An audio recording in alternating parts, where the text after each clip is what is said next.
15 años de guiones, de dibujos, de historias. Es el legado que la editorial GP lleva a sus espaldas. Más de 70 guionistas e ilustradores han publicado gracias a ellos, en su mayoría aragoneses. Somos una tierra que tenemos mucho talento. Entonces el hecho de poder ser un poco plataforma, ¿no?, para personas, auténticos artistas de aquí de la tierra que no habían tenido a lo mejor la oportunidad, y que GP ha podido ser una lanzadera para otros trabajos y otras cosas, a mí me parece ilusionante. Como lo es también dedicarse al mundo de los tebeos, que no deja de interesar a público de todas las edades.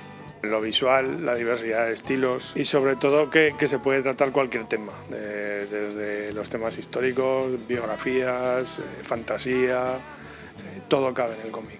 Y en estas paredes se encuentra todo eso, 30 cartas de presentación a sus historias elegidas por sus autores y que esconden decenas de curiosidades. Cilia, fin del invierno, fue en un vermú. Daniel y yo nos estábamos tomando un vermú y la lata de los mejillones era plateada y nos llamó mucho la atención y dijimos, esto es lo que queremos. El 24 de abril podrán conocer esta y otras anécdotas en su próxima visita guiada.